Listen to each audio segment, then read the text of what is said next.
Hey, welcome back here to the Smoke Shack. You have Connor today bringing you a perfect pairing Friday.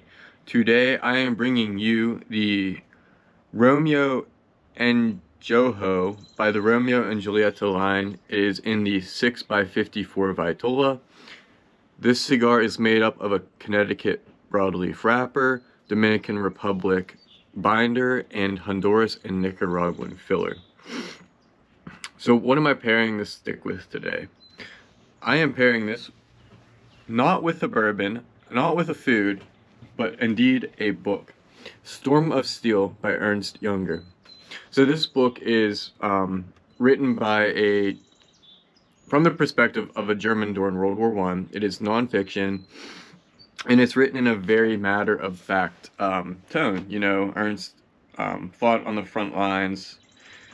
When he was younger, he grew up, he joined the French Legion, and at the start of World War I, came back to Germany. Actually, I think he moved back prior to that. But anyways, Ernst had a urge to fight, so joined the German army and fought during World War I. During the war, he went to Officers Candidate School, and I think he retired from World War I. He never actually formally retired from the service, but I think he left the war as a lieutenant, injured multiple times. Very interesting read. So I'm going to get into the cigar and then talk a little bit more about the book. And then in the second segment, I'm going to talk about the pairing notes and why I chose to pair it with this. So getting into the construction and craftsmanship here of this Romeo and Julieta stick. The presentation, I have it at an 8 out of 10. I'm a fan of the silver band here and all, the double foot band, as you can see, but I'm just not a huge fan of the box. And you know, it's like it almost looks like it blends in too much. I wish they would have put the Romeo in something that really pops from the cigar. I like the silver a lot. I almost wish that the wording was not in brown. Construction, I have it at an 8 out of 10. You know, it's very veiny here, but it's slightly discolored around the veins, and the veins are really lumpy bumpy here. I have the color at a 7 out of 10, just some discolorization right around the veins of that cigar there, if you can see that. Not a huge fan of this Vitola, a 6x54. It's just a little bit more in the gauge than I tend to like. I'm more of a fan of a 52 or even a little bit less, to be honest. But 8 out of 10 there, I'm not going to knock the cigar maker for that. So I'm going to go ahead, cut this stick, fire it up. Not a whole lot on the wrapper there. Hints of like an earthy cocoa. Not a whole lot from the foot. And this is a cigar that has sat in my humidor for actually quite some time. At least a year. So we're going to see how this smokes today.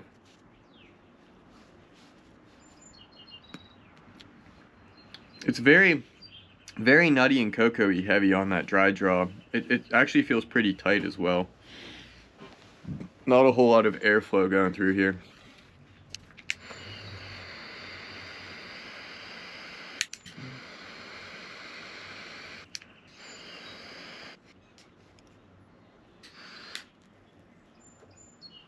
Yeah, right off the bat, a lot of earthy, peppery, very rich flavored cigar here. A lot of cocoa, however the draw is slightly less than ideal.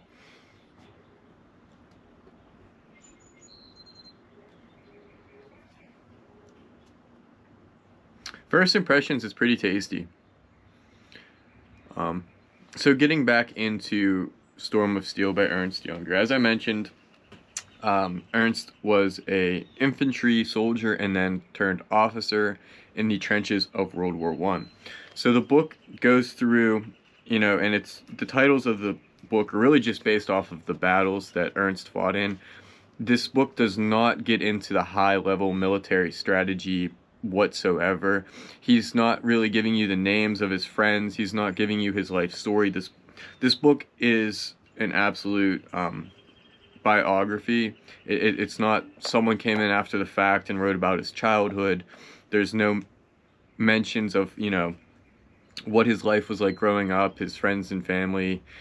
It's not like a real touchy-feely book. It's just really written as the diary of an infantry soldier. And, you know, he's known for being a really well,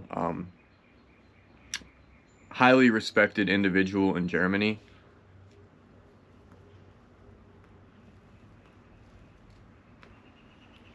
Ernst earned one of Germany's highest medals for valor in battle.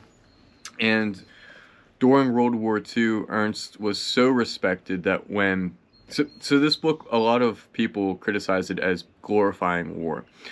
This kind of contradicts the All Quiet on the Western Front perspective, right? Like, All Quiet on the Western Front really paints a horrid picture of war, the individual sad sorrow, suffering. And when World War II came around, Hitler took power. He banned All Quiet on the Western Front in Germany. However, Ernst Jünger's Storm of Steel was glorified because it was... The knock on the book was that it glorifies war. Personally, I didn't get that when I read this book. It was just basically his daily accounts. But he has a way with literature, and this was written after the fact. You know, he went through his notes and kind of made them a story, I guess you could say.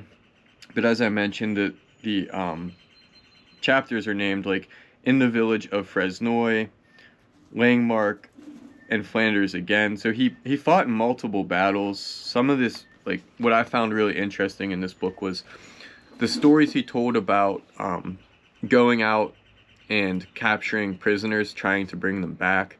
Ernst was injured, I think, 14 times in the war. His final wound taking him out of the war was a bullet through the chest.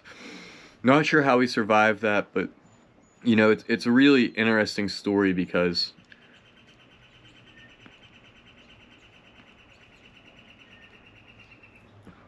I apologize. I feel like I have to continuously pull on this cigar or it's going to go out. That draw is slightly less than absolutely less than ideal.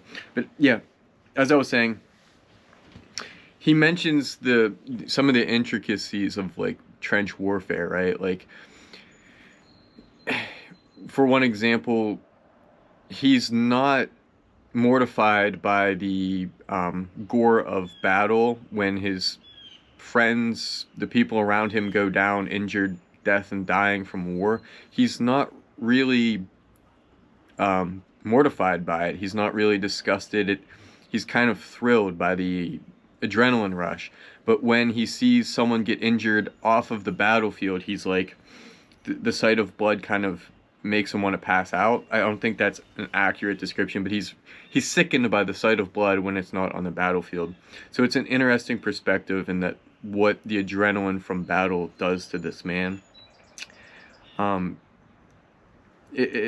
He progresses throughout the war, and when he becomes a lieutenant, he has to lead men in battle, and he talks to the heroism of officers and the cowardice of the soldiers next to the officer who doesn't follow him in the battle. In one scene, he describes an officer who leads the charge, and the soldier who cowered in the trench next to him dies from an artillery shell. So you can tell that Ernst really takes heroism in battle seriously. Absolutely a soldier through and through. And it's a pretty good read, you know.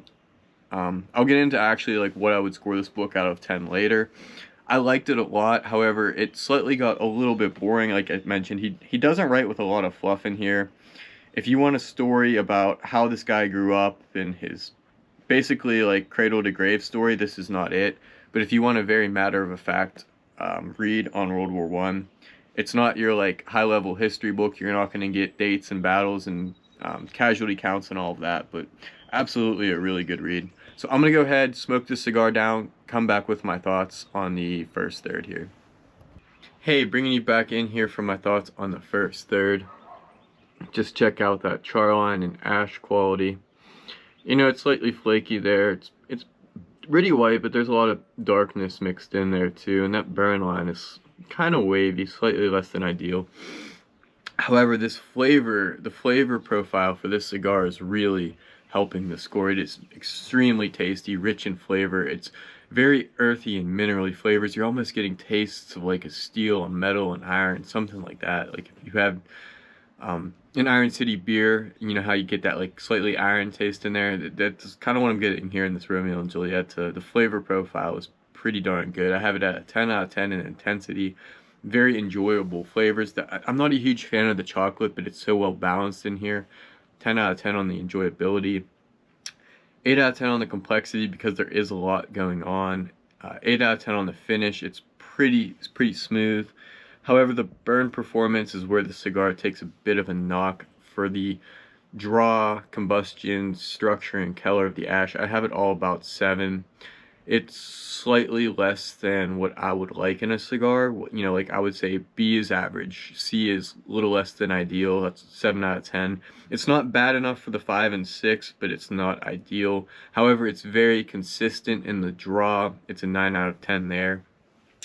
Resting smoke and drawing smoke, 6 and 7 for those two respectively. However, the mouthfeel, temperature, and aroma are all 10s out of 10s. It's a very tasty smelling aroma, something that's inviting and warming, but it's rich with flavors. It kind of has that charred, like musty, almost like a battlefield smell to it. Not that I would know what that smells like, but kind of like muddiness, you know, trenches of World War I, as we're pairing this with Ernst Jünger's Storm of Steel, bringing that overall first third score to an 8.52. So I have some notes here on why I have these paired well together, right? Like this, as I mentioned, the draw is less than ideal, but it's a good smoke, but it takes your attention, right? And that's kind of what Ernst Jünger's, excuse me, I'm an auditor, Ernst Jünger's Storm of Steel here, it really requires your attention and the intricacies of what he's trying to portray in the book. You know, it's when you're smoking this cigar, you're getting those rich earthy notes, as I mentioned, like that charred oak. Think like the burnt trees, the landscapes that were totally destroyed. It's a puffing cigar. It demands your attention, and this book it's a very respected piece of literature. And that complexity in the wrapper, the mix of tobacco here, the intensity, you have to really think about the flavors that you're getting and retrospectively look at what you are tasting, as Ernst did when he wrote this book. So I think that it is a very good pairing, and I highly recommend this book. I'm going to go ahead, smoke this down to the second third, and I will bring you back with my thoughts on the second third, along with if I think this is in fact a perfect pairing. Hey, bring me back in here for my thoughts on the second third. So the flavor profile, first the intensity, I have it rate at a dead 5 out of 10 on the intensity scale. It's starting to pick up. I think it's going to get to a full cigar by the time I am done here. The flavor profile, you know, it really turned over. Those notes of chocolatey really went away, and it really got like a really minerally earthy, kind of like a muddy iron flavor profile going on here for the second third. It's very enjoyable.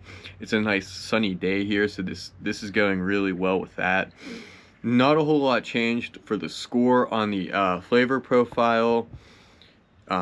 Complexity and finish did go up too. The finish went from a 8 to a 10, and complexity from a 8 to a 9.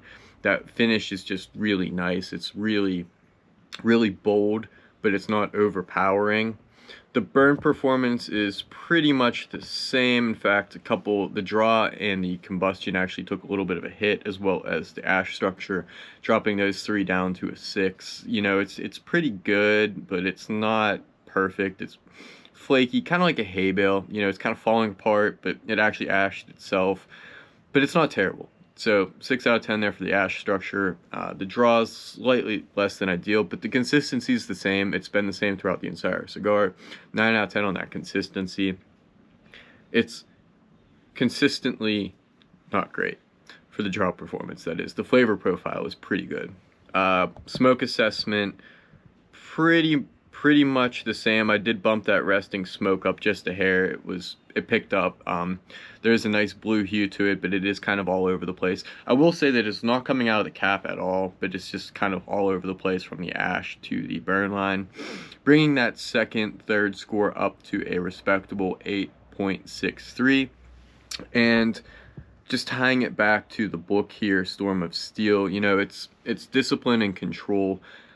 Ernst talks a lot about being disciplined and fearless in battle. This cigar is very disciplined in the way that they made the flavor profile and rolled it.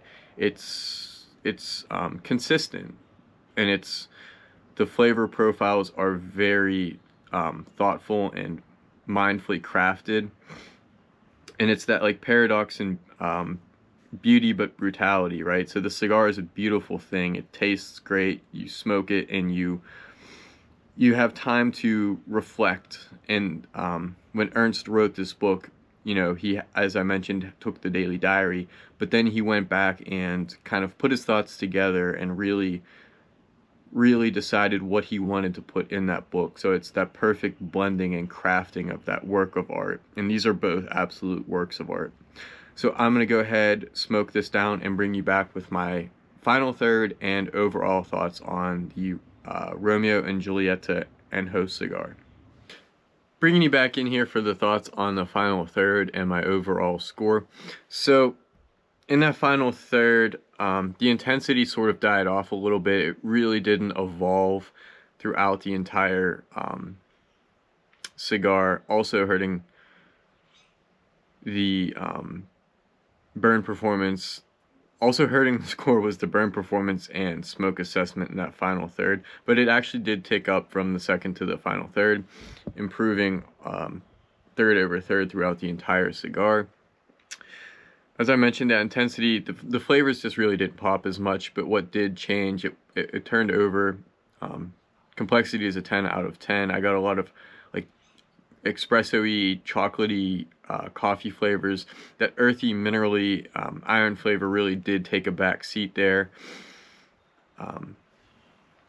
The burn performance was probably the biggest killer to the score in this overall cigar, and it's not even a bad score.